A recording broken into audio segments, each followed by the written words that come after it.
നമസ്തേ, പ്രവാസി നേരത്തിലേക്ക് സ്വാഗതം. പ്രധാന വാർത്തകൾ. സൗദി അറേബ്യയിൽ കൊറോണ ബാധിതരുടെ എണ്ണം 1,70,000 കടന്നു. രോഗം ബാധിച്ച മരണം 1428. കുവൈറ്റിൽ 3 പേർ കൂടി മരിച്ചു. 846 പേർക്ക് കൂടി വൈറസ് ബാധ. UAEയിൽ രോഗമുക്തരുടെ എണ്ണം 35,000. ലോകത്ത് വൈറസ് ബാധിതരുടെ എണ്ണം 1 കോടിക്കരികെ.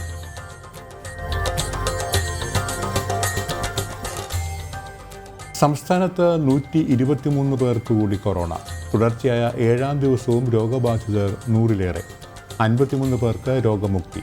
അനാവശ്യമായി ജനങ്ങൾ പുറത്തിറങ്ങരുതെന്ന കർശന നിർദ്ദേശം. രാജ്യത്ത് 4,73,000-ലേറെ രോഗബാധിതർ. സാധാരണ ട്രെയിൻ സർവീസ് ഓഗസ്റ്റ് 12 വരെ റദ്ദാക്കി. കഴിഞ്ഞ ദിവസം കേരളത്തിൻ്റെ മുഖ്യമന്ത്രി മാധ്യമപ്രവർത്തകരോടും ജനങ്ങളോടും പറഞ്ഞത് പരിശോധനകൾ വേണം എന്ന് തന്നെയാണ് കേരളത്തിൻ്റെ നിലപാട്. പക്ഷേ കേന്ദ്രം അതിന് ശ്രമിച്ച് കഴിയാത്തതുകൊണ്ട് തൽക്കാലം പരിശോധന വേണ്ട എന്നാണ് പറയുന്നത്. മുഖ്യമന്ത്രിക്കെതിരെ രൂക്ഷ വിമർശനവുമായി കേന്ദ്രമന്ത്രി വി മുരളീധരൻ. വന്ദേ ഭാരത് ദൗത്യത്തിൽ കേരളത്തിന് പ്രത്യേക മാനദണ്ഡം പറ്റില്ല. ട്രൂനാറ്റ് പരിശോധനയെക്കുറിച്ച് മുഖ്യമന്ത്രി പ്രതികരിക്കുന്നത് കാര്യങ്ങൾ പഠിക്കാതെയെന്നും വി മുരളീധരൻ. മുരളീധരൻ എന്തു പറ്റിയെന്ന് അറിയില്ലെന്ന് മുഖ്യമന്ത്രി. സംസ്ഥാന സർക്കാരിൻ്റെ നിർദ്ദേശങ്ങൾ വിമാന കമ്പനികളെ അറിയിക്കാമെന്ന് കേന്ദ്ര വിദേശകാര്യ മന്ത്രാലയം.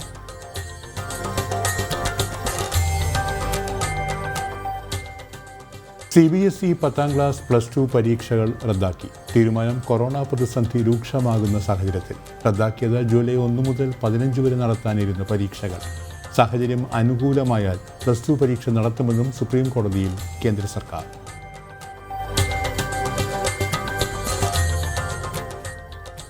അതിർത്തിയിൽ ചൈനയുടെ നീക്കം എല്ലാ ധാരണകളും ലംഘിക്കുന്നതെന്ന് വിദേശകാര്യ മന്ത്രാലയം.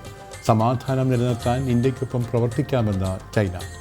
കേരളത്തിലെ സർക്കാർ വെബ്സൈറ്റുകളിൽ ആക്രമണ ഭീഷണി.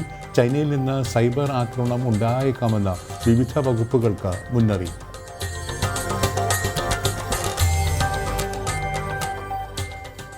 ഷംന കാസിമിനെ ഭീഷണിപ്പെടുത്തിയ തട്ടിപ്പ് സംഘത്തിന്റെ ലക്ഷ്യം ലൈംഗിക ചൂഷണമെന്ന മൊഴി. പ്രതികൾ സമാന രീതിയിൽ കൂടുതൽ തട്ടിപ്പുകൾ നടത്തി. പരാതിയുമായി 3 യുവതികൾ രംഗത്ത്. അവിടെ ചെന്ന് കഴിഞ്ഞിട്ടാണ് ഞാൻ അറിയുന്നത് ഇതേപോലെ ഗോൾഡിൻ്റെ ബിസിനസ്സാണ്, ഗോൾഡിൻ്റെ കാര്യമാണ്. അതിനു വേണ്ടിയിട്ട് ലക്ഷറി ആയിട്ട് തോന്നിക്കുന്ന ഏകദേശം കൂടുതൽ പേരെ തട്ടിപ്പിനിരയാക്കിയെന്ന് സംബന്ധിച്ച പ്രതികൾ ഷംനയെ പിന്തുണച്ച വനിതാ കമ്മീഷൻ.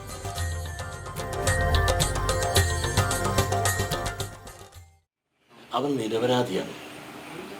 മഹേശൻ ഒരു കുറ്റവും ചെയ്തിട്ടില്ല ഈ മൈക്രോ ഫൈനാൻസുമായിട്ട് ബന്ധപ്പെട്ട്. മൈക്രോ ഫിനാൻസ് കേസിൽ ആത്മഹത്യ ചെയ്ത മഹേശൻ നിരപരാധിയെന്ന് വെള്ളാപ്പള്ളി നടേശൻ. പ്രതിയാക്കപ്പെട്ടപ്പോൾ മനോനില തെറ്റി. ചേർത്തല യൂണിയൻ ഭരണം കിട്ടാതെ വന്ന ചിലർ മഹേശനെതിരെ നീങ്ങി. മരണം CBI അന്വേഷിക്കണമെന്നും വെള്ളാപ്പള്ളി. മഹേശൻ്റെ ആത്മഹത്യ കൊലപാതകത്തിന് തുല്യമെന്ന് ബന്ധുക്കൾ. കുവൈറ്റിൽ 3 പേർ കൂടി കൊറോണ ബാധിച്ചു മരിച്ചു. ഇതോടെ രാജ്യത്ത് കൊറോണ മരണസംഖ്യ 337. പുതിയതായി 846 പേർ രോഗം റിപ്പോർട്ട് ചെയ്തു. ഇന്ന് 505 പേർ രോഗമുക്തി നേടി. കൊറോണ ബാധയേറ്റ് ചികിത്സയിലായിരുന്ന 2 പേർ കൂടി ഇന്ന് മരണമടഞ്ഞു. ഇതോടെ രാജ്യത്തെ ആകെ കൊറോണ മരണം 339.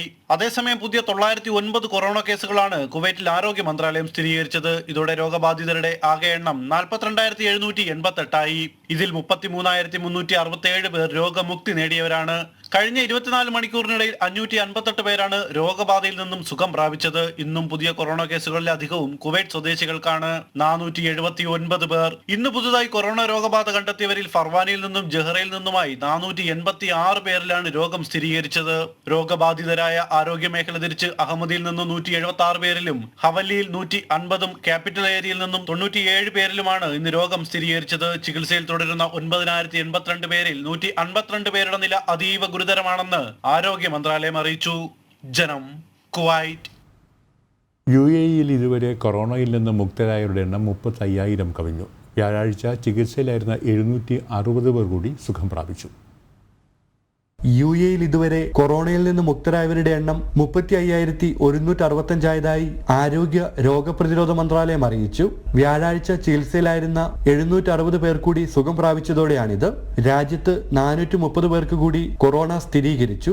ഇതോടെ രോഗബാധിതരുടെ എണ്ണം 46,563 നിലവിൽ ചികിത്സയിലുള്ളത് 11,090 പേരാണ്. 49,000 പേർക്ക് പുതുതായി പരിശോധന നടത്തിയപ്പോഴാണ് 430 പേർക്ക് രോഗബാധ കണ്ടെത്തിയത്. രാജ്യത്ത് കൊറോണ ബാധിച്ച് ഒരാൾ കൂടി മരിച്ചു. ഇതോടെ ആകെ മരണസംഖ്യ 308. പൊതുജനങ്ങൾ ആരോഗ്യ പ്രവർത്തകരുമായി സഹകരിക്കണമെന്നും എല്ലാവരുടെയും ആരോഗ്യവും സുരക്ഷയും ഉറപ്പുവരുത്തുന്നതിനായി ശാരീരിക അകലം പാലിക്കുന്ന പ്രോട്ടോകോളുകളും പ്രതിരോധ നടപടികളും പാലിക്കണമെന്നും ആരോഗ്യ മന്ത്രാലയം ആവശ്യപ്പെട്ടു. ജനം, ദുബായ്. വന്ദേ ഭാരത് മിഷന്റെ ഭാഗമായി ഇന്ത്യയിൽ നിന്ന് UAE-യിലേക്ക് ആളുകളെ കൊണ്ടുവരരുതെന്ന് UAE അധികൃതർ. യാത്രക്കാരെ കൊണ്ടുവരുന്നതിന് എയർ ഇന്ത്യ അനുമതി തേടിയ സാഹചര്യത്തിലാണ് അധികൃതർ നിലപാട് വ്യക്തമാക്കിയത്. പ്രത്യേക അനുമതി ഉണ്ടെങ്കിൽ മാത്രമേ ആളുകളെ കൊണ്ടുവരാനാകൂ. വന്ദേ ഭാരത് മിഷന്റെ ഭാഗമായി സ്വദേശികൾ ഉൾപ്പെടെയുള്ളവരെ രാജ്യത്തേക്ക് കൊണ്ടുവരരുതെന്ന് UAE അധികൃതർ അറിയിച്ചു. പ്രത്യേക അനുമതി ഉണ്ടെങ്കിൽ മാത്രമേ ആളുകളെ കൊണ്ടുവരാനാകൂ. ജൂൺ 22 മുതൽ താമസവിസയുള്ളവർക്ക് രാജ്യത്തേക്ക് മടങ്ങി വരുന്നതിന് UAE അനുമതി നൽകിയിരുന്നു. ഈ സാഹചര്യത്തിലാണ് വന്ദേ ഭാരത് മിഷന്റെ ഭാഗമായി ഇന്ത്യയിൽ നിന്ന് UAE-യിലേക്ക് ആളുകളെ കൊണ്ടുവരുന്നതിന് എയർ ഇന്ത്യ അനുമതി തേടിയത്. UAE-യിൽ നിന്ന് പ്രവാസികളെ കൊണ്ടുവരുന്നതിന് വേണ്ടി ഒഴിഞ്ഞ സീറ്റുകളുമായിട്ടാണ് എയർ ഇന്ത്യ സർവീസ് നടത്തുന്നത്. ഡൽഹിയിലെ UAE എംബസിയുടെയോ UAE വിദേശകാര്യ മന്ത്രാലയത്തിന്റെയോ അനുമതി ഉണ്ടെങ്കിൽ മാത്രമേ ആളുകളെ കൊണ്ടുവരാൻ ആകുകയുള്ളൂവെന്നും അല്ലാതെ ആരെയും രാജ്യത്തേക്ക് കൊണ്ടുവരരുതെന്നും UAE സർക്കാർ എയർ ഇന്ത്യ അറിയിച്ചു. ഇതിനിടെ ഇന്ത്യയിൽ നിന്ന് ആളുകളെ കൊണ്ടുപോകുന്നതിന് എമിറേറ്റ്സ് എയർലൈൻസ് വ്യോമയാന മന്ത്രാലയത്തിന്റെ അനുമതി തേടിയിട്ടുണ്ട്. എയർ ഇന്ത്യ നടത്തുന്ന വന്ദേ ഭാരത് മിഷന് സമാനമായിട്ടാണ് എമിറേറ്റ്സിന്റെ ആവശ്യം. എന്നാൽ ഇക്കാര്യത്തിൽ കേന്ദ്ര വ്യോമയാന മന്ത്രാലയം തീരുമാനം അറിയിച്ചിട്ടില്ല. ജനം, ദുബായ്. കൊറോണ കാലത്ത് നന്മയുടെ വെളിച്ചമായി ഇന്ത്യൻ പീപ്പിൾ ഫോറം ഷാർജ. കൊറോണയുടെ പശ്ചാത്തലത്തിൽ പ്രതിസന്ധിയിൽപ്പെട്ടവരെ സഹായിക്കാൻ ദുബായ് ഇന്ത്യൻ കോൺസുലേറ്റുമായി സഹകരിച്ച് വിവിധ സാന്ത്വന പ്രവർത്തനങ്ങളാണ് ഇന്ത്യൻ പീപ്പിൾ ഫോറം ഷാർജ നടത്തുന്നത്. ഇന്ത്യൻ പീപ്പിൾ ഫോറം ഷാർജയുടെ നേതൃത്വത്തിൽ നിരവധി സ്വാതന്ത്ര്യ പ്രവർത്തനങ്ങളാണ് നടക്കുന്നത്. പ്രവാസികൾക്കിടയിൽ കൊറോണ രോഗം സ്ഥിരീകരിച്ചതു മുതൽ കാരുണ്യത്തിന്റെ കൈത്താങ്ങുമായി IPF ഷാർജ ഒപ്പമുണ്ട്. ആവശ്യക്കാരെ കണ്ടെത്തി നൂറുകണക്കിന് ഭക്ഷണ കിറ്റുകളാണ് വിതരണം ചെയ്തു വരുന്നത്. ഇന്ത്യൻ പീപ്പിൾ ഫോറം ഷാർജയുടെ നേതൃത്വത്തിൽ കഴിഞ്ഞ 2-3 മാസമായി നടത്തിവരുന്ന ചാരിറ്റി പ്രവർത്തനങ്ങളുടെ ഭാഗമായി ഫുഡ് കിറ്റ് വിതരണം നടന്നുകൊണ്ടിരിക്കുകയാണ്. താമസ സ്ഥലങ്ങളിൽ നിന്ന് പുറത്തിറങ്ങുവാൻ സാധിക്കാത്തവർ, ജോലി നഷ്ടമായവർ തുടങ്ങിയവർക്കാണ് സഹായങ്ങൾ എത്തിച്ചുകൊണ്ടിരിക്കുന്നത്. 750ഓളം തൊഴിലാളികൾ താമസിക്കുന്ന ഗവാനേജ് ലേബർ ക്യാമ്പിൽ ഇന്ത്യൻ കോൺസുലേറ്റുമായി സഹകരിച്ചുകൊണ്ട് IPF ഷാർജ ഭക്ഷണ സാധനങ്ങൾ വിതരണം ചെയ്തു. കൂടാതെ ഇന്നർ സ്പേസ് ഇന്റീരിയൽ എന്ന സ്ഥാപനവുമായി സഹകരിച്ച് 350ഓളം ആളുകൾക്കുള്ള ഭക്ഷണ കിറ്റ് വിതരണവും നടത്തി. 750ഓളം ഉള്ള ആൾക്കാർക്കുള്ള ഫുഡ് കിറ്റുകൾ ഇന്ത്യൻ കോൺസുലേറ്റുമായി ബന്ധപ്പെട്ടുകൊണ്ട് നടത്താൻ പറ്റി എന്നുള്ളത് വളരെയധികം ചാരിതാർത്ഥ്യമുള്ള ഒരു കാര്യമാണ്. നമ്മളിപ്പോൾ ഇന്നും പോലും നമ്മുടെ ഈ പറയുന്ന ഇന്നർ സ്പേസ് ഇന്റീരിയേഴ്സ് എന്ന കമ്പനിയുമായി ബന്ധപ്പെട്ടുകൊണ്ട് 300ഓളം വരുന്ന ആൾക്കാർക്കുള്ള ഫുഡ് കിറ്റുകൾ ഞങ്ങൾ തയ്യാറാക്കിയിട്ടുണ്ട്. വന്ദേ ഭാരത് മിഷനിലടക്കം ദുബായ് ഇന്ത്യൻ കോൺസുലേറ്റുമായി സഹകരിച്ച് വോളണ്ടിയർ പിന്തുണയും നൽകി വരുന്നുണ്ട്. ജനം, ദുബായ്. പക്ഷാഘാതത്തെ തുടർന്ന് ശരീരം തളർന്ന തെലങ്കാന സ്വദേശി ബഹ്റിൽ നിന്നും നാട്ടിലേക്ക് മടങ്ങാൻ സുമനസ്സുകളുടെ സഹായം തേടുന്നു. കഴിഞ്ഞ 4 മാസത്തോളമായി കിടപ്പിലായ അജയ് ജോൺ സുഹൃത്തുക്കളുടെ സഹായത്തോടെയാണ് ഇപ്പോൾ കഴിയുന്നത്. ബഹ്റിൻ ബ്യൂറോയ്ക്ക് വേണ്ടി സൂരജ് കുലശേഖരം തയ്യാറാക്കിയ റിപ്പോർട്ടിലേക്ക്. പക്ഷാഘാതത്തെ തുടർന്ന് ചലനശേഷിയും സംസാരശേഷിയും നഷ്ടപ്പെട്ട തെലങ്കാന സ്വദേശിയായ അജയ് ജോൺ പള്ളി ഈ കിടപ്പിലായിട്ട് മാസങ്ങളോളമായി. കഴിഞ്ഞ ഫെബ്രുവരി 10 ആശുപത്രിയിലായ അജയ് 1 മാസത്തോളം ബഹ്റിനിലെ BDF ആശുപത്രിയിൽ ചികിത്സയിലായിരുന്നു. ഇപ്പോൾ കൂട്ടുകാരുടെ സഹായത്താൽ കമ്പനി അക്കോമഡേഷനിൽ കിടപ്പിലാണ്. ബഹ്റൈൻ സംസ്കൃതി പ്രവർത്തകൻ അനിൽ മടപ്പള്ളിയാണ് അജയുടെ ഈ അവസ്ഥ ജനൻ TVയെ അറിയിച്ചത്. കഴിഞ്ഞ ഫെബ്രുവരി മുതൽ അദ്ദേഹം ഹൈ BP ആയിട്ട് തളർത്തുന്നത് കിടക്കുകയാണ്. ഇവിടെ ഹോസ്പിറ്റലിൽ ഇപ്പം ഫ്ലാറ്റിലാണുള്ളത്. കൂട്ടുകാരുടെ സഹായത്തോടുകൂടിയാണ് പുള്ളിയുടെ കാര്യങ്ങൾ നടന്നു പോകുന്നത്. പുള്ളിയെ കഴിയുന്നതും എത്രയും വേഗത്തിൽ നമുക്ക് നാട്ടിലെത്തിക്കാനുണ്ട്. അതിന് നമ്മുടെ എംബസിയുടെ ഭാഗത്തു നിന്ന് എല്ലാ സഹായ സഹകരണങ്ങളും ലഭിക്കുമെന്ന് പ്രതീക്ഷിക്കുന്നു. അതുപോലെ തന്നെ തെലങ്കാന സ്വദേശിയാണ്. തെലങ്കാന ഗവൺമെൻറ് തുടർ ചികിത്സയ്ക്കുള്ള എല്ലാ സഹായ സൗകര്യങ്ങളും ചെയ്യാമെന്ന് പ്രതീക്ഷിക്കുന്നു. പരസഹായമില്ലാതെ മുന്നോട്ട് പോകാൻ കഴിയാത്ത ഇദ്ദേഹത്തിന് എത്രയും വേഗം നാട്ടിൽ മടങ്ങിപ്പോകാൻ തയ്യാറെടുക്കുകയാണ്. എന്നാൽ സ്ട്രക്ചറിൽ കൊണ്ടുപോകുന്നതിനായിട്ടുള്ള വിമാനയാത്രാക്കൂലി ഏകദേശം 2200 ബഹ്റൈൻ ദിനാർ, അതായത് 4.5 ലക്ഷത്തോളം ഇന്ത്യൻ രൂപയാണ് വിമാന കമ്പനികൾ ആവശ്യപ്പെടുന്നത്. കൂടാതെ ഒപ്പം പോകുവാൻ ഒരു നഴ്സിന്റെ സഹായവും വേണം. ബഹ്റൈനിലെ ഇന്ത്യൻ എംബസി എത്രയും വേഗം തെലങ്കാന സ്വദേശിയായ ഈ പ്രവാസിയെ നാട്ടിലെത്തിക്കാൻ നടപടികൾ സ്വീകരിക്കുമെന്ന് പ്രതീക്ഷിക്കുന്നു. സൂരജ് കുലശേഖരം, ജനം, ബഹ്റൈൻ. വാർത്തകളിലേക്ക്. കഴിഞ്ഞ ഒരാഴ്ച തുടർച്ചയായി സംസ്ഥാനത്തെ കൊറോണ രോഗികളുടെ എണ്ണം 100 കടന്നു.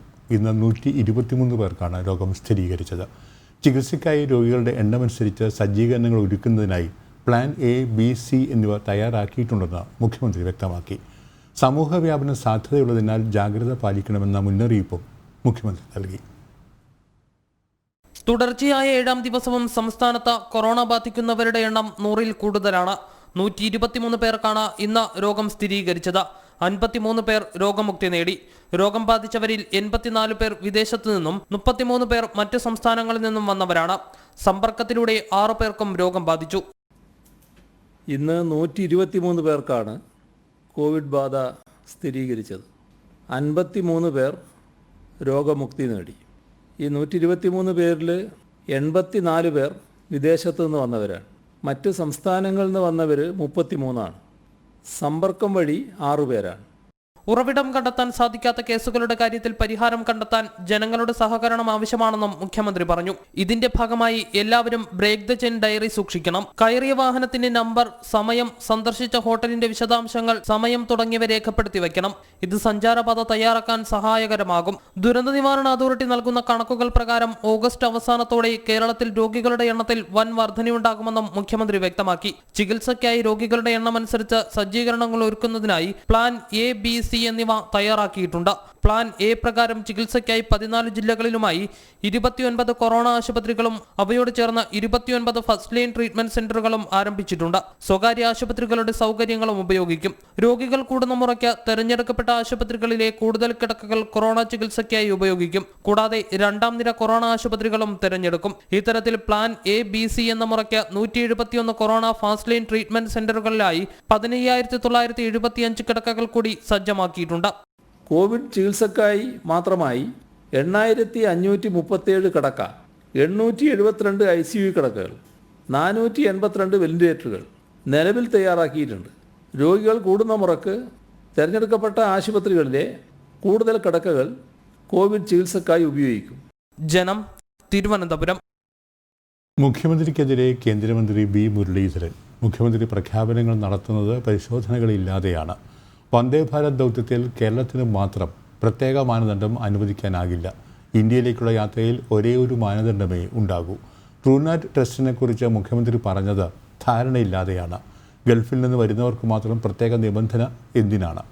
ആവശ്യമെങ്കിൽ വിമാനത്താവളത്തിൽ കേരളത്തിന് പരിശോധന ഏർപ്പെടുത്താമെന്നും വി മുരളീധരൻ പറഞ്ഞു. കഴിഞ്ഞ ദിവസം കേരളത്തിൻ്റെ മുഖ്യമന്ത്രി മാധ്യമപ്രവർത്തകരോടും ജനങ്ങളോടും പറഞ്ഞത് പരിശോധനകൾ വേണം എന്ന് തന്നെയാണ് കേരളത്തിൻ്റെ നിലപാട്. പക്ഷേ കേന്ദ്രം അതിന് ശ്രമിച്ച് കഴിയാത്തതുകൊണ്ട് തൽക്കാലം പരിശോധന വേണ്ട എന്നാണ് പറയുന്നത്. ഈ സംഭവിച്ച മണ്ടത്തരം തിരുത്തേണ്ടി വരുമ്പോഴുള്ള ജാള്യത മറക്കാൻ അതിനു വേണ്ടിയിട്ട് ശ്രമിക്കുന്ന അദ്ദേഹത്തോട് സഹതപിക്കാനേ കഴിയുള്ളൂ. കേന്ദ്രമന്ത്രി വി മുരളീധരന് മറുപടിയുമായി മുഖ്യമന്ത്രി. മുരളീധരൻ്റേത് കാതലായ ആരോപണമായി കാണുന്നില്ലെന്ന് മുഖ്യമന്ത്രി പറഞ്ഞു. സംസ്ഥാന സർക്കാർ ഇതുവരെ പറഞ്ഞ കാര്യങ്ങൾ വ്യക്തതയുള്ളതാണ്. മുരളീധരൻ എന്തെങ്കിലും സംശയമുണ്ടെങ്കിൽ കേന്ദ്ര സർക്കാരിനെ സമീപിച്ചാൽ മതിയെന്നും മുഖ്യമന്ത്രി വ്യക്തമാക്കി. ചില മനസ്സുകൾ പറ്റുന്ന രീതിയിൽ ചിന്തിക്കുന്നുണ്ടാകും. പക്ഷേ നമ്മൾ പൊതുവിൽ ഈ ജാഗ്രത നിലനിർത്തി വ്യാപനം തടയുക എന്നതിനാണല്ലോ പ്രാമുഖ്യം കൊടുക്കുന്നത്. അത് ഏത് നാട്ടിലും ആവശ്യമായിട്ടുള്ളൊരു കാര്യമാണ്. അതിൻ്റെ കൂടെയാണ് നിൽക്കേണ്ടത്. എന്തിനാണ് അദ്ദേഹം ഇത്തരത്തിലുള്ള പരാമർശങ്ങൾ നടത്തിക്കൊണ്ടിരിക്കുന്നത്? എത്ര ആലോചിച്ചിട്ടും എനിക്ക് പിടികിട്ടുന്നില്ല. പ്രവാസികളുടെ മടക്കം സംബന്ധിച്ച സംസ്ഥാന സർക്കാരിൻ്റെ നിർദ്ദേശങ്ങൾ വിമാന കമ്പനികളെ അറിയിക്കാമെന്ന് വിദേശകാര്യ മന്ത്രാലയം. ചീഫ് സെക്രട്ടറിക്ക് അയച്ച കത്തിലാണ് വിദേശകാര്യ മന്ത്രാലയം ഇക്കാര്യം വ്യക്തമാക്കിയിരിക്കുന്നത്. മടങ്ങിവരുന്ന പ്രവാസികൾക്ക് N95 മാസ്ക്, ഫേസ് ഷീൽഡ്, കയ്യുറകൾ തുടങ്ങിയവ ഉറപ്പാക്കാൻ എയർലൈനുകളോട് ആവശ്യപ്പെടാം. ഗൾഫിലെ എംബസികൾക്ക് കേരളത്തിൻ്റെ നിർദ്ദേശങ്ങൾ വിദേശകാര്യ മന്ത്രാലയം തന്നെ കൈമാറുമെന്നും കത്തിൽ വ്യക്തമാക്കിയിട്ടുണ്ട്.